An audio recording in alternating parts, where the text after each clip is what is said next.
Thank you. Thank you very much. So I have to tell you this. This is why our country doesn't work. You understand? So we have thousands of people in a room next door. We have plenty of space here. We have thousands of people outside trying to get in. And we have a fire marshal that said, oh, we can't allow more people.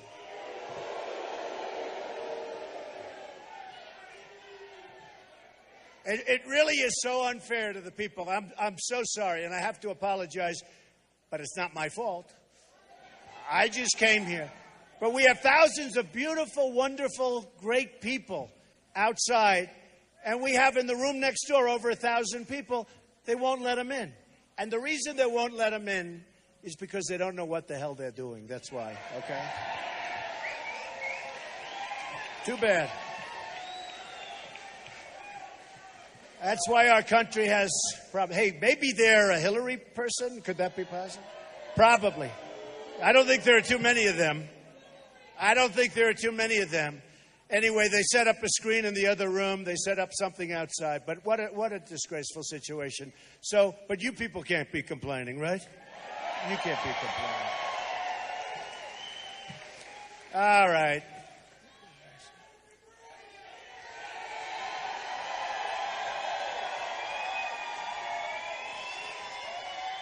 So much to straighten out in this country. This is the kind of thing we have in federal government also, by the way, folks, you know.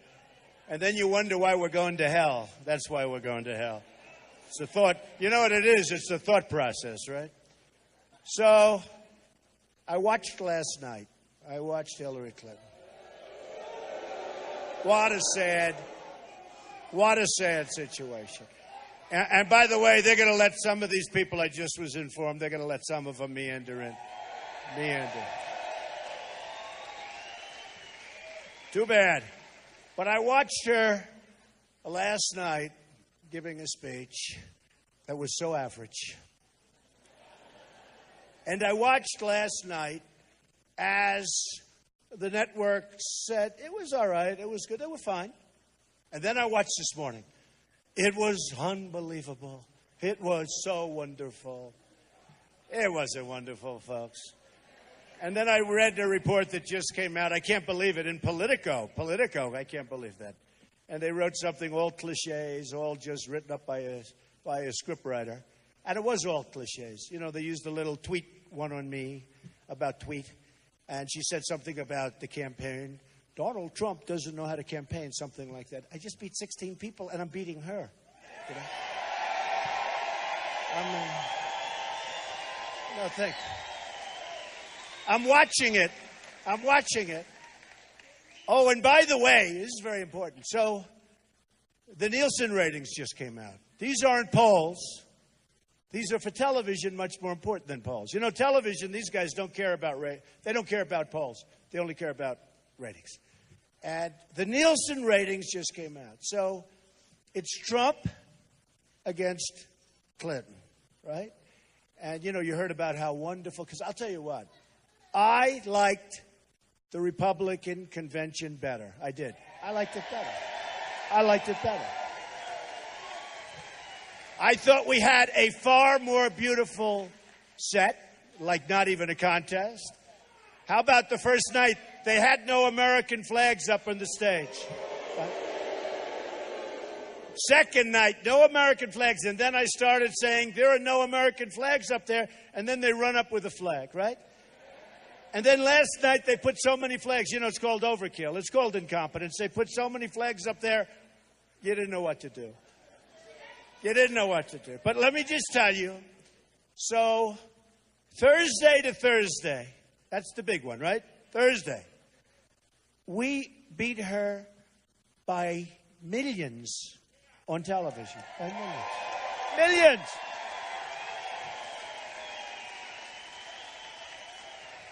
We beat her by a lot. And they both did good. Really, we beat her by a lot. But honestly, the numbers were incredible. Which tells you, isn't it good to have Trump running for the presidency? Now, let me ask you. So we beat her. And I think you tuned in out of curiosity with her. Most people, I was actually more curious. I was curious to see whether she'd do a class act and not mention my name. Or mention it with respect. Like say, I'd like to congratulate my Republican opponent for having done something that nobody has ever done in the history of politics in this nation.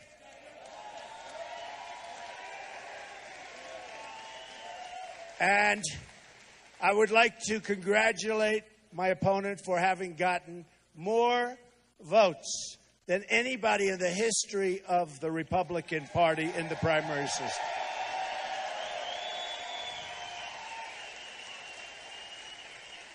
See, I thought she might do something like that. I thought she'd give me a big, fat, beautiful congratulations. You know, if she did that, would that have been cool? Would that have been great? I thought her daughter did very well, by the way, Chelsea. I thought she did very well. And my daughter likes Chelsea, and Chelsea likes my daughter. What are you going to do? That's the way it is, right? That's okay. That's okay. My daughter likes Chelsea. Ivanka did great, right? Ivanka did great.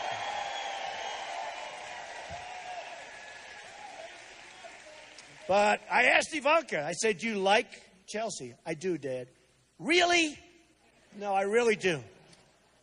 I wish you didn't. It would be a lot easier, right? No, but they like it. And Chelsea likes Ivanka. And so I think that's nice. And that's the way life is, and that's the way life should be, right? Don't we agree? It's okay. It's okay. But I had an amazing time. And I watched last night as different people spoke. Much of it was scripted. I see some people. You know what was funny? I said yesterday at one of the rallies, with these massive rallies, honestly, much bigger than this, but not much bigger if you let all the other thousands in, but much bigger. This is like an intimate gathering. It's true. It's true. But I said to some of the people, look at that. And then yesterday at the rally, I said, boy, because I had some people up there that I knew, and I actually saw their names. And I said, well, why would they put them up? They're going to speak so positively about me. I was wrong. And I said, oh, I'm going to hit them. I'm going to get them. Am I going to get them? I'm going to start talking about them like you never believed. I'm going to hit them. Now, obviously, I'm talking about with my verbal. Said, I'm going to get them. I'm going to let them have it. Maybe a tweet or maybe this or that. But I'm going to hit them hard. So, I'm going to hit them hard. So on CNN this morning, I see, on the bottom, Trump says he's going to hit speakers. I mean, they are so dishonest. I'm going to hit speakers. Ay, ay, ay. That's why we have to win, right? That's why we have to win. I'll tell you, CNN is really, they call it the Clinton News Network. It's really a dishonest group of people. They are terrible. Oh, their camera just went off. I see the red lights. I know all the cameramen by now, right? Hi, fellas. But I see the red lights. That red light just went off so fast. It was funny. We were having fun yesterday. I said, they said really bad things. I'm going to hit them. I'm going to hit them hard. We're going to get them. And in fact, I even called up a friend of mine, a governor called up. He actually called me. He said, you're doing great, fantastic. And I talked about the thing. He said, don't do anything. Don't do anything. Don't say anything bad about anybody. Don't talk. I told them the story yesterday.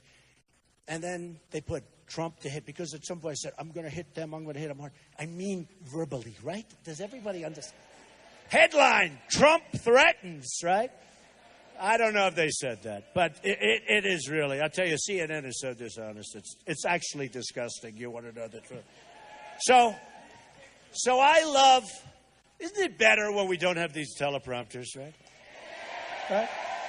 I watch Hillary. No matter where she goes, she's got teleprompters. And I like using teleprompters. They're really good. But honestly, when you do these things, wouldn't it be bad if I'm standing here like this And I'm going, ladies and gentlemen of Colorado, welcome, welcome. Oh, lift that teleprompter a little bit, please. Welcome.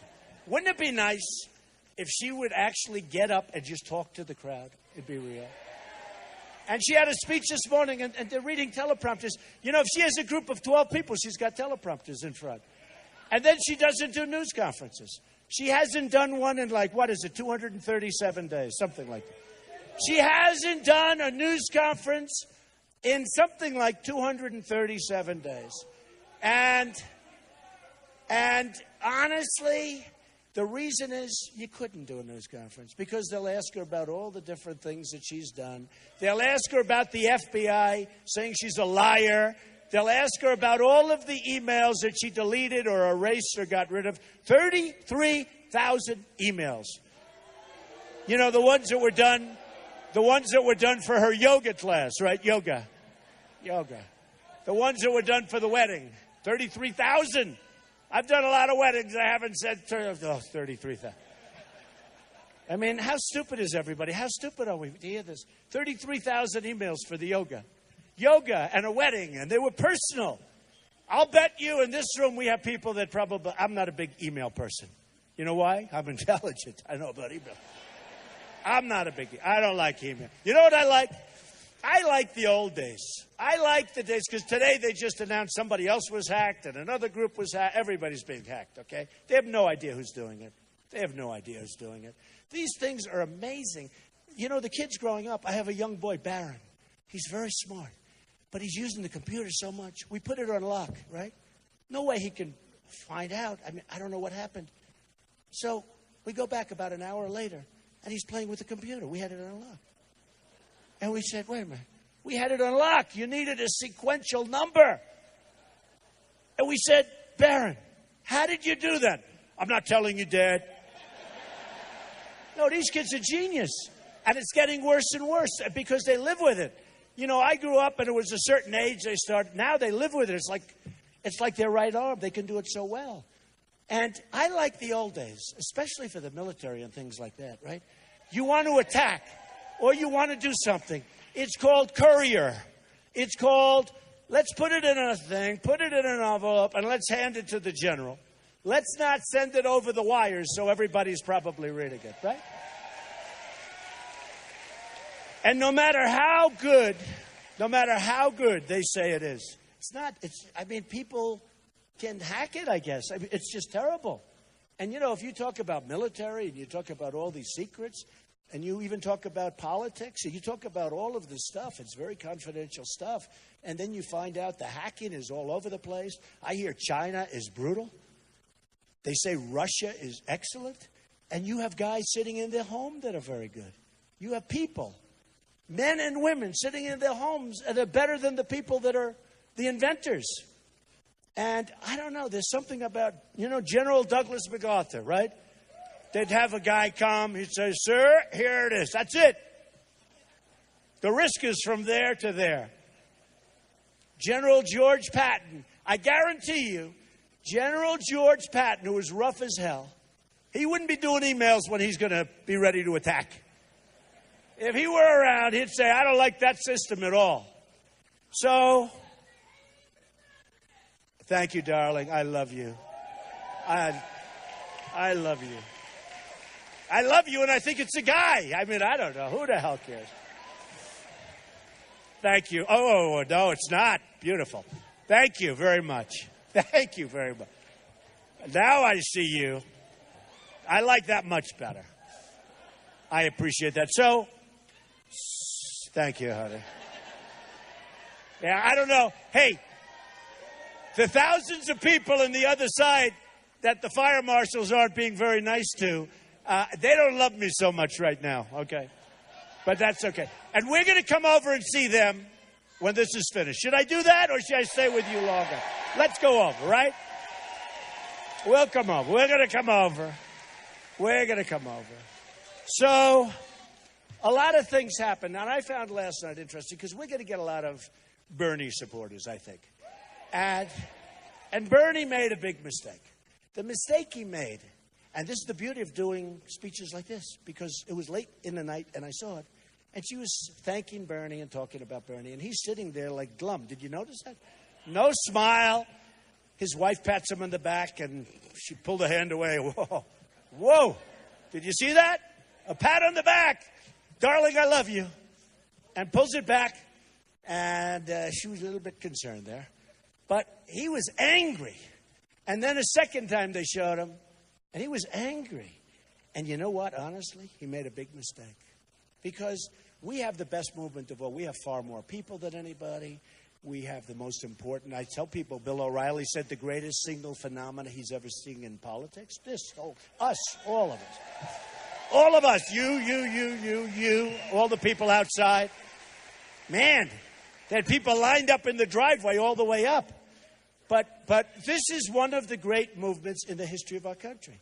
Our movement is much better than Bernie, but I'll tell you where Bernie blew it. He sold his soul to the devil. He did. He had a great thing. I was so surprised because he seemed like a tough guy. He was like tough. And then in the end, he folded. And I said yesterday, and it's true, he wanted to go home. He wanted to go to sleep. Okay? That's what it was. But you know, had he not folded, and his people haven't folded, because his people were angry. Now, just to show you how unfair it is, if that would have happened in the Republican convention, they would have said, catastrophic evening. People are screaming. Did you see when they had the moment of silence for the police?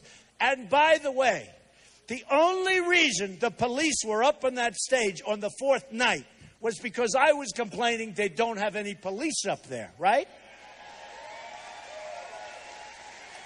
They put the police up because they were getting a lot of heat. But they don't mean it. The difference is I mean it. Okay, we're going to be law and order, and I mean it. We're going to be great.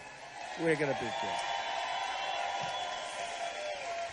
But did you see what happened when they had the moment of silence for the police? Tough situation. Tough situation. Not good. Not good. And then you have Bernie, and he makes the deal. And then they pick a vice president that's exactly the opposite of Bernie. Okay? He believes in TPP, which is a disaster, by the way. We'll never approve it.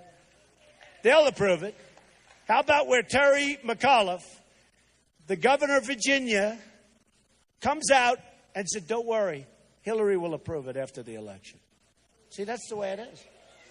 And it will take your jobs away almost as bad as NAFTA, which was approved by Bill Clinton. Right? NAFTA, a disaster.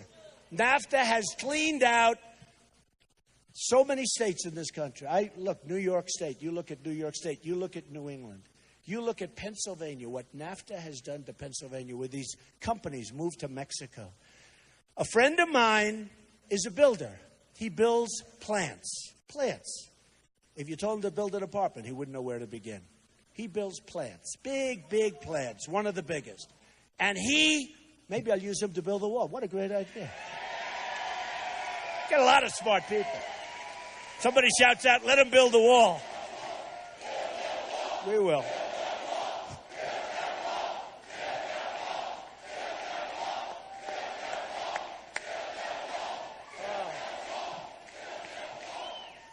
We have smart people.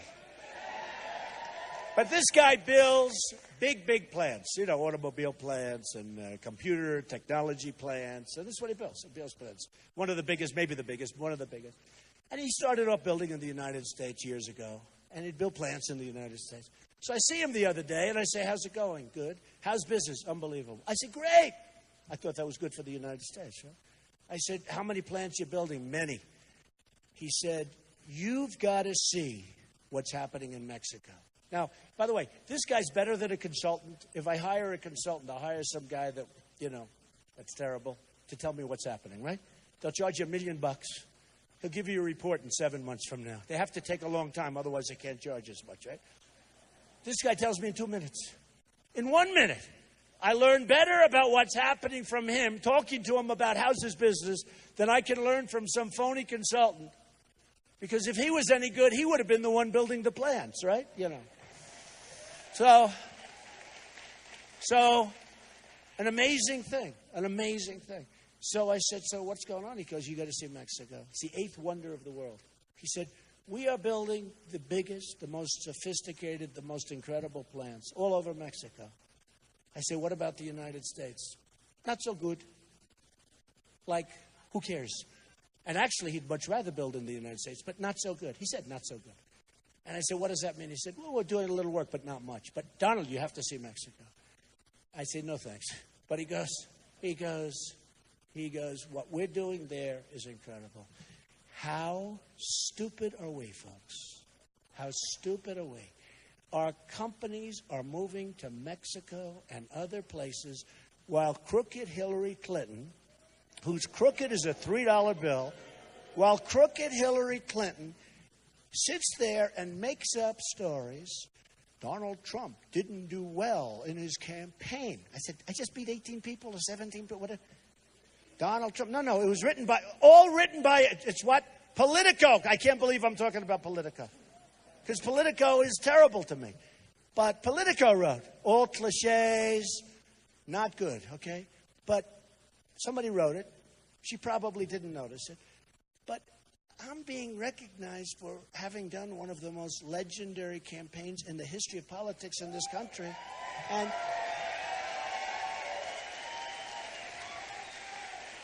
And she puts in her thing right after the tweet.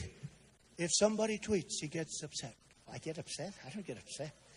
I don't get upset. Somebody wrote that. You know, it was a nice little soundbite, right? They just announced I have over 22 million between Twitter and Facebook. 22 million people. It's like, I don't get upset. If somebody tweets, I do what I do. Who cares? I'll tell you, I think I have the best temperament, or certainly one of the best temperaments, of anybody that's ever run for the office of president. Ever. Because I have a winning temperament, I know how to win. Because my whole life I've been winning. My whole life I've been winning. And I think I have one of the best temperament, because we have to start winning, folks. We don't win anymore. We can't beat ISIS. We can't beat China in trade. And then they go and build this massive fort in the middle of the South China Sea, which they're not supposed to be doing. They only do it because they don't respect us. So they take our money, they take our jobs, they take everything. They sell us the products, no tax, come on in. Our manufacturers want to sell to China. They can't get in. And if they ever do get in, they have to pay a tax that's so high. Or they have to build their plants over there. And they don't even want them to do that. Honestly, a friend of mine, great. They said, well, we don't want your product. And then they gave a tax rate, which I won't even say because it's so high, nobody's going to believe it. But then they said, build your plant over here, but we don't even want you to. They don't even want us there. Okay? They don't even want us to build. Now, Boeing, they ordered 300 jets, and they made Boeing build massive plants. And watch what happens in Seattle, and watch what happens in a number of years when those plants are built. Watch what happens in South Carolina, where I love those people in South Carolina. They gave me the biggest victory. Remember, I was supposed to lose. I was supposed to lose. Highly evangelical, but the evangelicals love me. Highly evangelical. I won with the evangelicals. Highly military. South Carolina, big military. Colorado, big military. Big military. Big.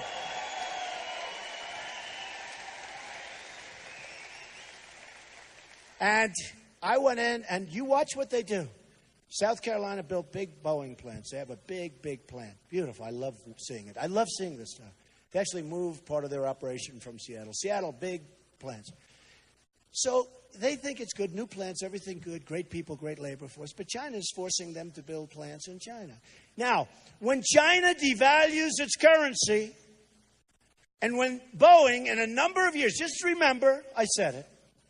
Oh, don't worry. If I'm president, it won't happen. It won't happen. President. If I'm president, Boeing will be very happy, believe me. Because it won't. They may be unhappy that they built the plant in China, but they're not going to have to worry about South Carolina and Seattle. But remember I said it, just in case we don't make it because you people get lazy and don't vote, okay? Colorado is very important. Very important. So just remember I said it. When that plant's finished, when they start operating, and when China does a massive devaluation of its currency, and when you go and order your brand new jetliners for all of the different airlines, And when they find out that the planes are going to be made in China, not in South Carolina and not in Seattle, not in this country, because we have people that are incompetent running our country. When you see that, and I hope you don't see that, because if you see that, that means that I didn't win, and that won't be good. That won't be good. So here's the story, folks. When you see that, if you see that, it'll be a sad day. And I told the Boeing folks, I said to Boeing, I said, you know, you have a big investment. What happens if the plant that they're being forced to build in China becomes much more active and you start making all of your planes there? Oh, well, I don't think that will ever happen. Watch. Watch. We're dealing with grand masters of currency manipulation. One of the reasons, among many, that I'm against Trans-Pacific Partnership is they don't cover currency manipulation. And in fact, one of my opponents in politics fought very, very hard that no currency manipulation be mentioned in the documents. This is a U.S. politician. I won't mention the name. I should, but I won't.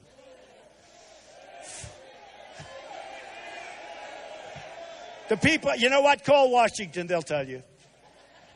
They didn't want currency manipulation mentioned. Currency manipulation is the single biggest tool that foreign governments use to beat us and to destroy our companies and to destroy our trade and to get rich and to rebuild their countries as we suffer. We're like a third world country. We have rotten airports. We have airports. You go over to Dubai. You go over to places in China. You go over to other places in the Middle East. You'll see airports the likes of which you've never seen. I went to Dubai a number of years ago, and they were treating me great. I mean, it was great. Great visit. Unbelievable what's happened there. But they have an airport that's so unbelievable. So the head of the airline is showing me around, and it's really good. And I'm looking at the terminal. I say, this is one of the most beautiful. And I'm good. I mean, I'm a really good builder. I build under budget and ahead of schedule.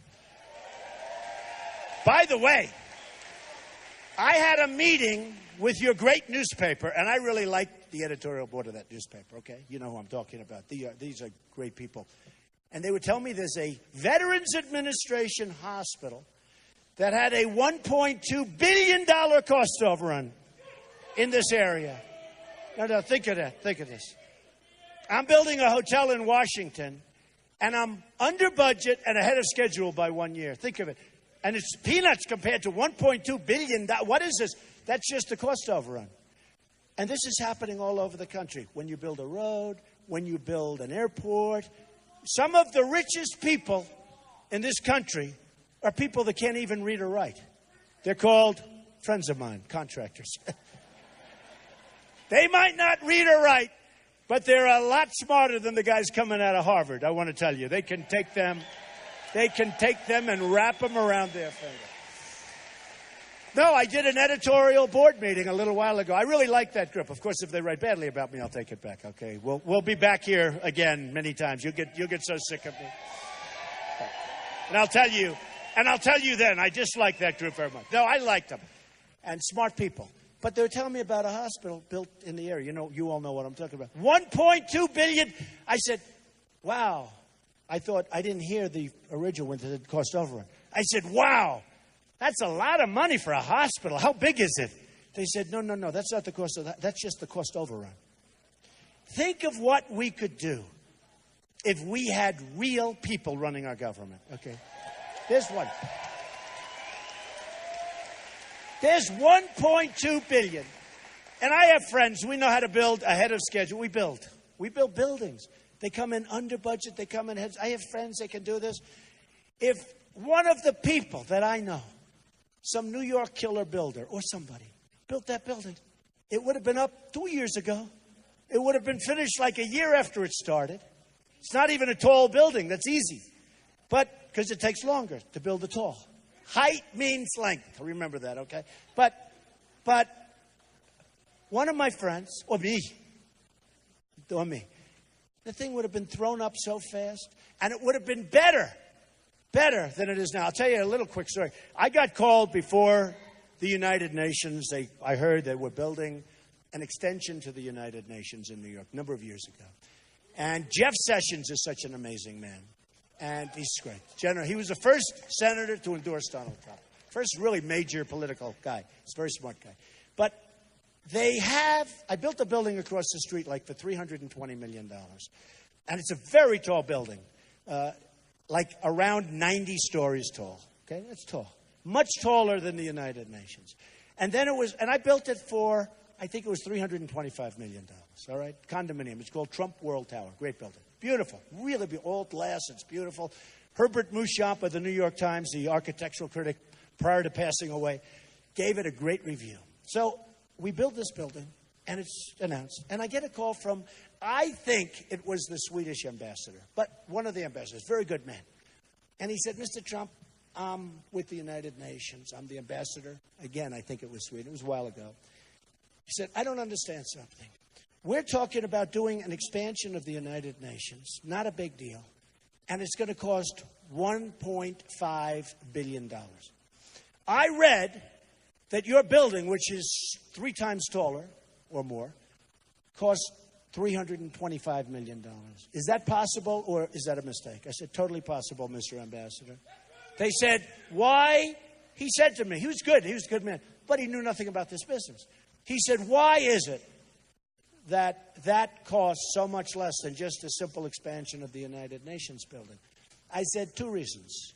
Corruption. Corruption is number one, always number one. Corruption, number one, and incompetence, number 2. Oh, it's true. 2 reasons. Very simple. So I then get a call, and I'm brought before the United States Senate to tell the people in the Senate, because, we're funding the United Nations. That's another beauty. We fund NATO. We fund Japan. We fund Germany. We fund Saudi Arabia. We pay rent for our base in Saudi Arabia. Let's pay rent so we can protect them. We'll pay rent. They want more rent so we can protect them, right? So we fund Saudi Arabia. We fund South Korea. We have 28,000 soldiers on the line. We're real geniuses, I'll tell you. So I get called before the Senate, and they wanted to know. And I said, look, here's the story. I then go and I meet the head of the United Nations. I think it was Kofi Annan at that time. Kofi Annan. And we sit in these 2 chairs, and I'm talking to him. All of a sudden, the curtain opens up, and there was massive press taking our picture. That's all he wanted. He didn't care what the thing cost. And then the curtain closed. I said, okay. So it was at that time $1.5 billion. And they said to me, would you like to meet the man in charge of construction? I said, I would, because how can he spend that much money? He's going to teach me. There's no way. And this guy comes in who didn't know much, although he may have known much more than we all think, okay? So I said, what kind of steam are you using? Do you have a boiler plant, or are you using New York steam, which is a different form of energy? He goes, I don't know. I said, wait a minute. You're in charge of the new construction of the building. You don't know what kind of steam. You don't know what kind of a plant, an energy plant you're using. What are you doing on the curtain wall? Honestly, Mr. Trump, I said, are you emptying the building, or are you going to do it by floor? I don't know. This is the guy in charge, okay? So he was either really bad or really corrupt. So that was the end. So I offered to do it for, I think it was like $500 million. They said, and it was $1 billion. So I could save them like $1 billion. They said, but what will the difference be? I'll say, I'll tell you what the difference would be. Number 1, it'll be a much higher quality. Number 2, we'll use marble instead of linoleum. And number 3, you don't have to move everybody out of the building and then come back 2 years later or whatever. And number 4, your number's not $1.5 billion. It's going to be many times that. I was right about everything. That was maybe 8, 9 years ago. The building cost a fortune. Somebody got so rich. We pay for so much of the United Nations. And by the way, here's another one. I talk about NATO. So 5 countries out of 28 pay their way. The rest of them, no. And the question was asked, if they're attacked, will the United States come to their rescue, meaning one of the countries? I said, have they paid? They said, What a horrible question to ask. They go, this is Hillary Clinton. Don't you know that we have a treaty?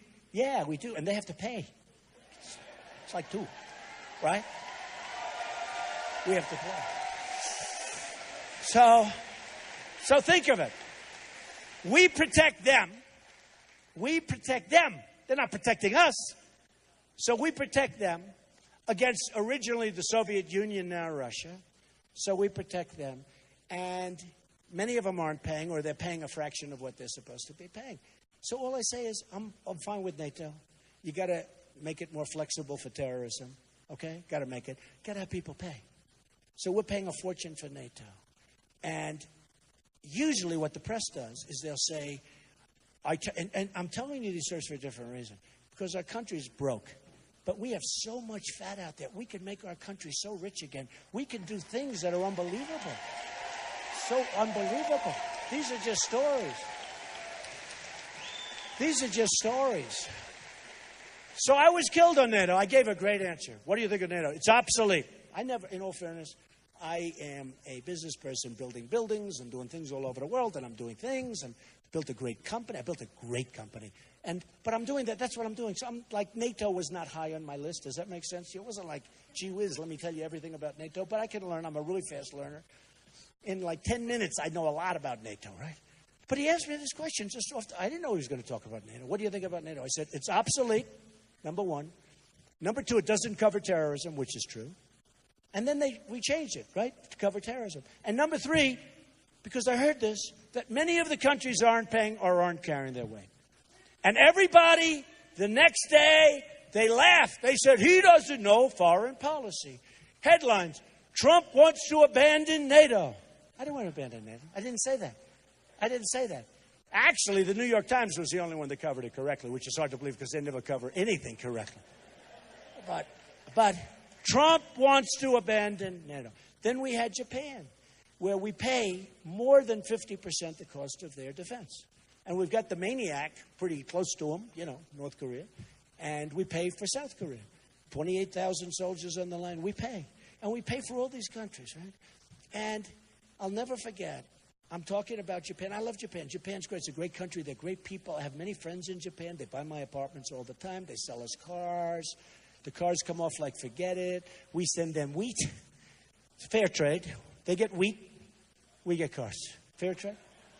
Okay? It comes off like right? Like NASCAR. Brian France, the great Brian France of NASCAR. So they come off the boats, right? They're going 50 miles an hour, coming off. That's Japan. Plenty of money. So a general gets up to speak. And he said, Mr. Trump doesn't understand that Japan pays us 50% of the cost of their defense. 50%. He was so proud of that. So I get a call from one of the newspapers. Mr. Trump, general or colonel or whatever the hell he was, said that Japan is paying for 50%. They actually thought it was good. Do you have a comment? I said, yeah. Why aren't they paying for 100%? Why? Why? And remember, you have to be prepared to walk.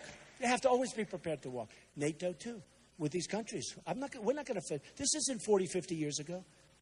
Okay? We end up in World War III over a country that nobody ever heard of. That's attacked. Okay? Now, if they live up to their obligations, does that make sense? But some people say, that's a horrible thing to say because of the treaty. I'll tell you about Japan's treaty. So we have a treaty with Japan. If Japan is attacked, we have to go with our full force and might and protect Japan. If the United States is attacked, Japan doesn't have to lift a finger. They don't have to do. Who makes these deals? No, seriously. Who makes these deals? Okay? And we have so many. Folks, I could stand here all day and tell you stories that you wouldn't believe. But here's the story. I'm running against a crooked person.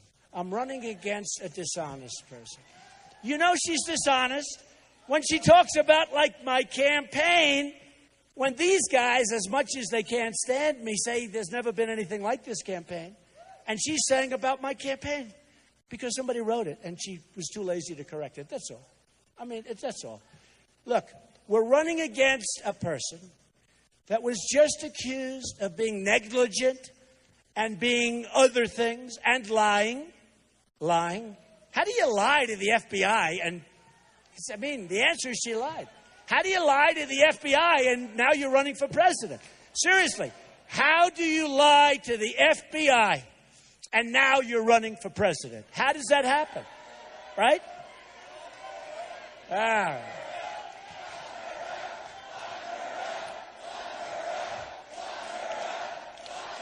You know what? I've been saying, let's just beat her on November 8th. But you know what? No. You know what? I'm starting to agree with you, I'll tell you. Tired of saying it. You know, it's interesting. Every time I mention her, everyone screams, lock her up. Lock her up, lock her up. They keep screaming. And you know what I do? I've been nice. But after watching that performance last night, such lies, I don't have to be so nice anymore. I'm taking the gloves off, right? Yes? Take the gloves off. Take the gloves off. Right?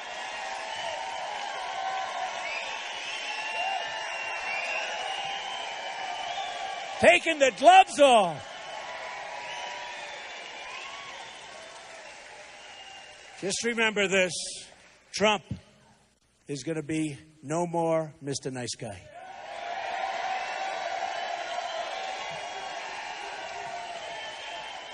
Tell Hillary I'm not going to be nice anymore. I've been very nice to her. So are you ready? Actually, some of the folks I defeated, they probably would say, boy, he was not very nice. Look, let me just tell you. She is a disaster. She talks now change, right? Oh, by the way, and you saw yesterday. So I've been talking, we got to renegotiate NAFTA, the worst trade deal ever made in the history of our country, probably in the history of the world, okay? You know, they've just emptied. So did you see what she said? I'm getting criticized. This is for months. And now, yesterday, she said, we have to start thinking about renegotiating our trade deal. She never said that. She never said that. She never said that. And by the way, she's never going to do it because she's controlled by the special interests. So I spent close to $60 million on my campaign. I put up my own money on the primaries. Now I'm spending a lot of money on this, but I'm also raising money. And by the way, for the small, it's going to the Republican Party and the RNC, Republican National Committee. Reince Priebus is doing a fantastic job. But I'm putting up a lot of money, too, for the general election. And last month, they said, Mr. Trump, would you put up $2 million as a match? I said, yeah, okay, fine. Turned out to be 3.8. I said, what the hell happened? I said, how much is it? I think it's 3.8. I don't even know what I don't care what it is because it doesn't matter to me. I just want to win. We got to win this election. But I'm putting up a lot of money for the general. We're raising, and I'll tell you the beautiful thing. We're raising money at $61, I think it averaged, in June. And we only started toward the middle of the month. In June, we raised $27 million in small donations. That doesn't happen to a Republican. So I don't know what number you call. Republican Party goes to the Republican Party, goes to the RNC. I don't know what number you call. Why should I know a thing like that? Find out and send them some money, will you please? Find out. But I'm putting up a lot of money, and we're doing great. And I see these ads that are running against me. They're vicious. They're vicious. And they're false. You know, the crazy ad with Megyn Kelly, where they say, blood coming out of her eyes, blood coming out of wherever. I was talking about her nose. Maybe her ears. But you know what I wanted to do? And does this make sense? What I wanted to do is I wanted to get back onto the question of taxes or economics. I said, whatever. And all of a sudden, whatever, because these are sick people. But really, it was nose. With the reporter, I spend so much money on working with the disabled and making my buildings accessible. Millions and millions of dollars. So they have me imitating a reporter because I said that people were dancing in the streets or dancing on the rooftops or something. when the World Trade Center was knocked down, right? And a lot of people disputed that. Now, all over the world they were. A lot of people, a lot of reports, but pretty sad thing, right? You got the World Trade Center, thousands of people jumping out of that building and getting killed. And you have people that are happy about it, right? So I said, dancing, rooftop, street, whatever. And we couldn't find too much stuff confirming what I said. All of a sudden, somebody comes up with an article, okay? And the article is written by this guy who said he met me many, many years ago. And the article is a great article for me because it talked about dancing, all the things. So I said, here's an article. I think he was with the Washington Post when he wrote the article, something. Times, Washington Post, but whatever. And he wrote this article, and it was great. I said, here's the article. And it really shut a lot of people up. You know, it was really sort of pretty much on point. Not 100%, but pretty much on point. It was an article. But it was an article written by a major newspaper. And the author of the article was this guy. And they started calling him the press. You remember this whole thing? Does everybody remember? They started calling him. The press started calling him. And they're driving him, like, they're calling him a lot. And obviously, the other side of things started calling him also, saying, this article's not good, because this is sort of confirming what Trump is saying. They were dancing. They were happy that the World Trade Center was, this is not good. So all of a sudden, the guy, and I think by that time the article was almost 15 years old, he starts changing the article, that he made a mistake. He this, he that. I didn't know what he looked like. I didn't know that he was disabled. I didn't know it. I didn't know it at all. I had no idea. So I started imitating somebody. I didn't speak to the guy. Somebody that was groveling. Everybody know what grovel is? Grovel is when you do, I won't do the act because they'll do a whole big thing. I won't. But at the time, I did the act. I did the whole thing with groveling. And I said, he's groveling. He said, no, the article, I was wrong on the article. And I was doing a whole big number, right? I was wrong. I promise you, I made a mistake when I wrote the article. He was groveling, grovel, right? That was the end of it. All of a sudden, I get reports that I was imitating a reporter that was handicapped. I would never do that. I would never do that. It's not in my vocabulary.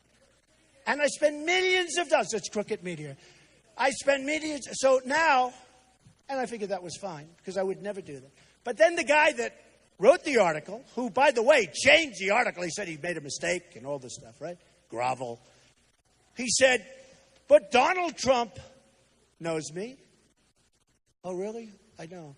He met me when I was with, I won't even mention the name of the newspaper, one of the worst papers in the world. He was with a different paper. It's going out of business very soon anyway. It's a good. But let me tell you, he met me when I was with another newspaper. I think he said in 1988. Okay? So now we're talking about, it was, I guess, 2016. We're talking 2015, whenever this took place, 2015. So I met him many years ago. And I met him more than once, he said. You know how many reporters I meet? I meet guys, look at those guys. I meet so many reporters. I meet them, to quote somebody, they're coming out of my ears, okay? I meet so many reporters. So they do a commercial, Crooked Hillary, and she knew that story. So they do the commercial like I'm mocking a person with disability. I'm not. And by the way, I certainly didn't. I have a very good memory. I don't remember this guy. I don't remember reporters that, I see them on the phones. I see them all over the place. They're all over the place. Reporters. But I'm supposed to remember some guy. Listen to this. I'm supposed to remember some guy from 1988. So here's the story. So they do a commercial, Hillary. Do you see, with the beautiful little children watching? As I'm supposedly mocking a person with disabilities. And I spend millions a year or millions of dollars on ramps and get rid of the stairs and different kinds of elevators all over. And I'm going to mock. I would never do that. Number one, I have a good heart. Number two, I'm a smart person. Okay?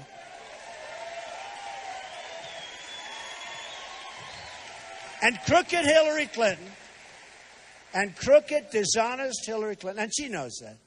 And crooked Hillary Clinton puts that up and talks about anybody that would mock the disabled. I didn't mock the disabled, number one. Number two, with Megyn, all I did was I wanted to get back on subject. I said, because I wouldn't say she exactly likes me. Do we agree? So I said, there was blood coming out of her eyes, blood coming out. And then I said, I just want to get back on subject. Let's go back and talk about taxes. So I said, oh, wherever. So they said, because they're deviants, they said that blood coming out of it. And now they do a commercial. It's really sad. They know it's not true. They do it anyway. I had in mind nose, but it could have even been ears. I didn't think of the other alternative. I didn't think. So, it's the first time I've really told that story those two stories to a group. Did you enjoy that? This is not office speak. Did you enjoy it? Okay. So just to finish up, look, our country, and these are sort of great stories because they tell you about how dishonest it is out there. They tell you about the incompetence, like a fire marshal not allowing those people that are in a room to come into this room where we have a little. It just tells you, it's a disgusting thing, but it tells you about honesty. It tells you about common sense. It tells you that our country has a great future. Think if we were in the hole as deep as we are and everything was running perfectly, right? I always like to buy a business that's in terrible shape. Because if you buy a business that's in great shape, you have nothing to do. You can't cut. We have so many things we can do. So our country doesn't win anymore. But we're going to start winning again, folks. Okay? We're going to start winning. We're going to stop the Syrian migrants from coming into the United States. We don't know where they come from. We don't know who they are. And you look all over the world. You look at Paris. You look at what just happened with the priest, a beloved priest. You look at what's going on all over the world. We know nothing about them. We'll build safe zones. I'll get the Saudis and the Gulf states to build safe zones. We will run it, but they'll put up the money. They got plenty of money. Other people's money. You ever hear the OPM? Other people's money. And we're going to be so smart. We're going to be the smart people. If Hillary Clinton gets in, it's going to be 4 more years of Obama, and nobody wants 4 more years of Obama. Nobody. We'll be weak on ISIS. We'll be weak on the borders. We'll be weak on our military. We're going to rebuild that military, folks. We're going to get it. We're not going to be using old aircraft. So, I just want to tell you that I'm going to be in Colorado a lot. Because there's no way we shouldn't win this state. These are great people, heavy military, tremendous respect for their police and law and order. That's me.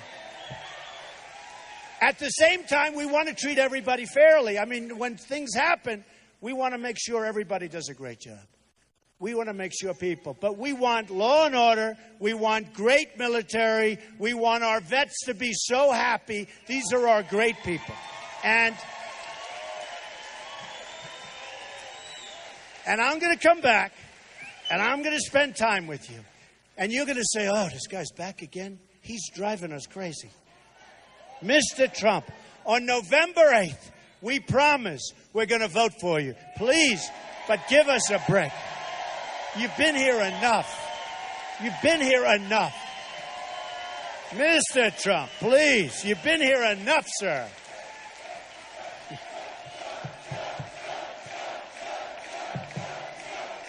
Thank you. Thank you, everybody. Thank you. Now, because of your fire marshal, who I am not a fan of, he's probably a Democrat, probably a guy that doesn't get it. I'm going to go into the other room and say hello to people that didn't get your location, okay? All right? Thank you, everybody. I love you. I love Colorado. Now, look, November 8th, go out and vote. Thank you.